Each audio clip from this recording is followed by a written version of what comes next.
Hi everyone, Laszlo Montgomery back again with another Chinese saying for your growing repertoire. Thanks for giving the Chinese Sayings podcast another shot. Did I mention we're part of Teacup Media? This saying today is even older than last episode's. We're traveling back even further in time to more than 23 centuries ago, to the year 316 BCE. In the West, while our story is taking place, classical Greek civilization is at its peak, and Alexander the Great had just perished only 7 years prior at the palace of Nebuchadnezzar in Babylon. And in China, still no unified country exists yet that is called China or even Zhongguo. There's only a collection of warring states trying to annihilate each other so that one could emerge victorious. So, 316 BCE still hadn't been done.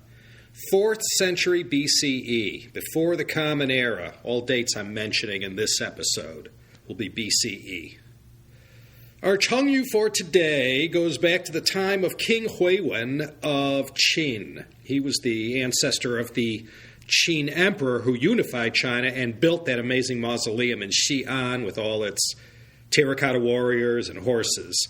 Our story behind this Chengdu comes straight from the China History Podcast, episode 158, The Rise and Fall of the Qin, part 2. CHP listeners might remember the Shiniu Dao, the Stone Cattle Road that cuts through the Qinling Mountains, separating Shanxi and Sichuan province.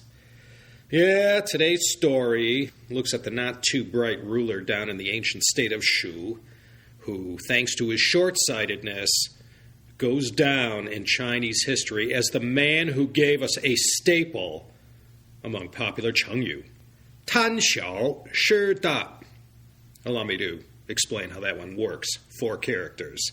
Tan means to covet or to be greedy for something. Xiao means small. So Tan Xiao means you're greedy for small things. Shi means to lose. Da means great or big. Shi da. Lose big. Tan Xiao Shi Da. Because you're greedy for the small thing, you end up losing the big thing.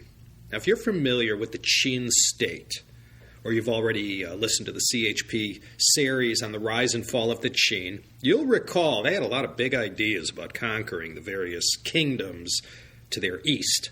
But before they went after those big, strong guys, they had their eyes on lesser states that they believe should be taken down first in order to enhance their army, bring additional wealth into the Qin state, and to fortify it and allow them to bulk up enough to go take on these other more powerful states. So King Huiyuan and his advisors agreed they had to start with these 2 kingdoms to the south, Ba and Shu, down where Sichuan is today. Now this is just a legend, but one of King Huiyuan's advisors had told him that they should create some sort of ruse that took advantage of the Shu rulers' well-known avaricious ways. They had a soft spot for gold, silver, and other kinds of tangible treasure.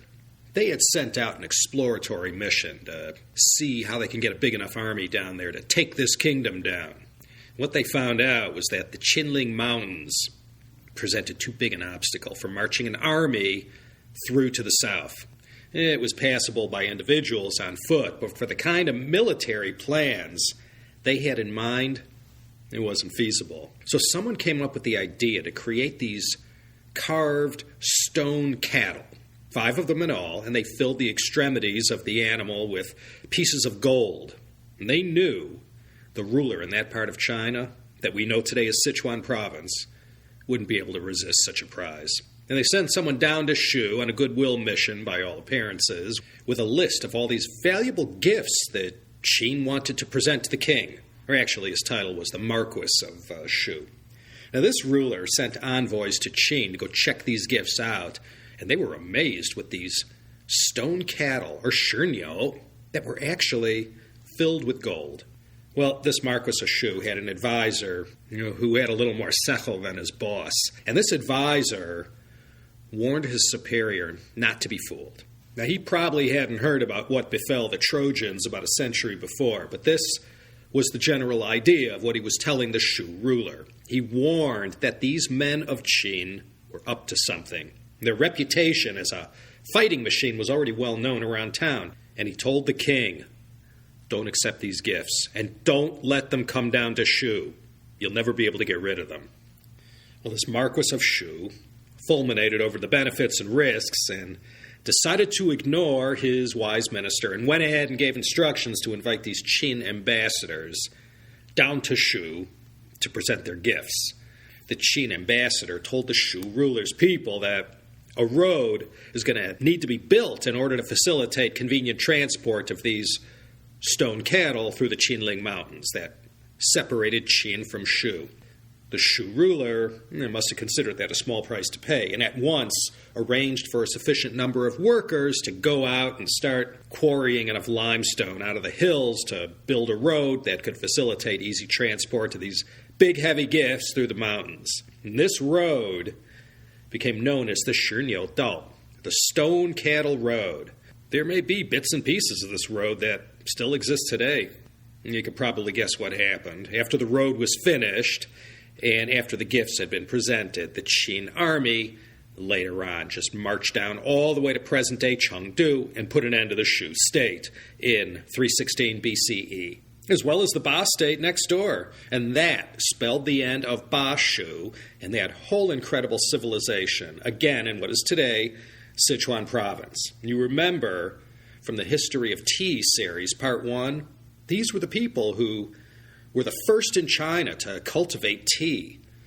So, almost 100 years after the Qin army put an end to the Ba Shu kingdoms, around 239 BCE, Lü Buwei, another famous name from those times, also prominently mentioned in that China History podcast episode on the rise and fall of the Qin, he wrote this History of the Times, and it was called the Lü Shi Chunqiu, and Lü Buwei was the one who remarked that this Shu ruler, because he coveted something as small and insignificant as a little gold, later on ended up losing his whole kingdom. Because Tan Xiao, he coveted the small.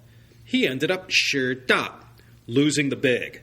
So this is where Tan Xiao Shi da came from. And this Chengyu has been used for a couple thousand years since, whenever a similar situation arises where someone loses out big because they were too greedy for the small gain that came their way first. Tan Xiao Shi da. Don't lose sight of the big picture for the sake of a quick score. This is the Chinese version of our penny-wise and pound-foolish. Someone who watches the pennies they spend, but not the pounds. So, that's the Chengyu for this time. Now, while I have you here, let me shamelessly plug a couple other programs from Teacup Media, this future fount of Chinese cultural podcast programs. For more than 100 hours of history from both ancient and modern times in China, go check out the China History Podcast. 6 years running. We're related. And if you're one of those sorts, like your humble narrator, who enjoys antiquarian books by writers who traveled to China during the Qing Dynasty, let me turn you on to the China Vintage Hour, travel writing that gives us eyewitness accounts of China. And you know you're always guaranteed plenty of yucks when East meets West. You could find the China Vintage Hour, the China History Podcast, and this very Chinese Sayings podcast all at teacup.media. That's teacup.media. And, of course, in iTunes and whoever else will stoop to allow my humble content to be heard on their platform. Until the next time, on behalf of the whole gang at Teacup Media, management, the interns, hangers-on, and Apple Scruffs, this is Laszlo Montgomery, signing off from an undisclosed location west of the San Andreas Fault here in Southern California.